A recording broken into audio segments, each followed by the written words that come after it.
There's something about the word Stoicism that, at first glance, feels cold, distant, almost punishing. To some, it sounds like something harsh, like strict or severe. And if you've grown up associating it with emotional suppression or a life of relentless self-denial, you're not alone. But that impression, it's incomplete. And honestly, it's unfair. Let's go back to the beginning. The word Stoicism comes from the Greek word stoa poikile, the painted porch, where the philosopher Zeno taught his students in ancient Athens. This wasn't some cold intellectual exercise. It was a pursuit of something incredibly human, enduring happiness. Not pleasure, not excitement, but a deep, long-lasting contentment, what the Greeks called eudaimonia. To live a Stoic life meant to live in agreement with nature. That meant being true to your nature as a rational, social, purposeful being. To live well, to live fully, to live rightly. Now here's the twist. The world's most influential Stoics weren't monks in the mountains.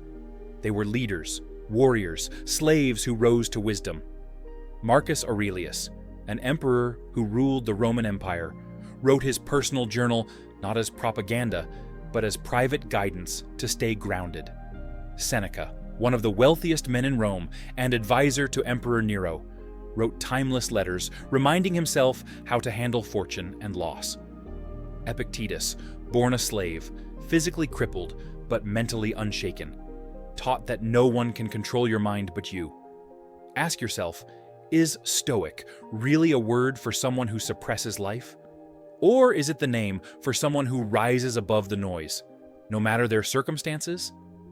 At the heart of Stoicism lies 4 cardinal virtues, 4 guiding stars: wisdom, justice, courage, temperance.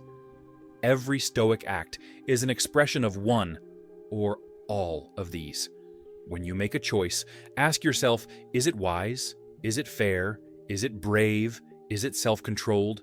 If you can align your daily decisions with those virtues, the Stoics believed, no matter what life throws your way, you will find peace.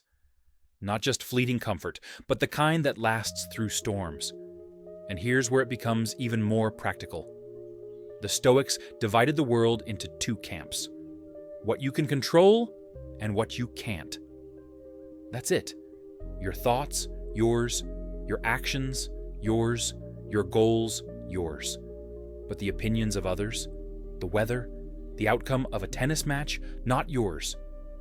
So why spend your soul worrying over what doesn't belong to you? Instead, focus on what you can govern: your effort, your honesty, your inner peace. Even in mixed situations, like playing a game with others, the Stoics offer a profound shift. Don't aim to win. Aim to play your best. That's your win. The rest, let it go. And no, this doesn't mean you don't care. It means you care differently. You protect your inner fortress. You fight your battles on the ground you actually own: your character. The Stoics also gave us a spiritual toolkit. Think of it like a doctor's emergency kit, not for broken bones, but for broken spirits. They practiced mental exercises every day, reminders, reflections, and affirmations to anchor themselves in truth. One of the most powerful? Gratitude, not just for what you have, but imagining what life would be like without it. They knew how easy it was to take life's gifts for granted. So they trained themselves to love what they had before it was gone. They asked hard questions too. Why do we value other people's opinions more than our own? Why chase validation when inner peace is waiting inside us? And here's something worth sitting with.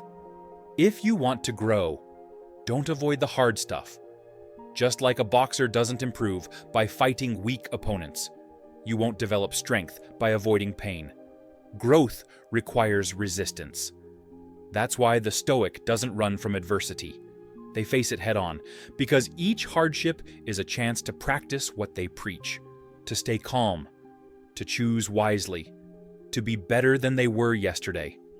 And this isn't just theory. Presidents, entrepreneurs, artists, countless modern legends have quietly carried Stoicism in their back pockets. From Theodore Roosevelt to Steve Jobs, from elite athletes to best-selling authors. They didn't use the term Stoic as branding. They used it as a compass, because in a world full of chaos, noise, and distractions, there is something heroic about simply being calm, about knowing who you are, and protecting your peace. That's what Stoicism is, not a cold philosophy, not a cage. It's the art of holding steady when the world around you shakes. So, if you're tired of the noise, of chasing things that never satisfy, maybe it's time to return to the porch, to simplicity, to wisdom, to peace.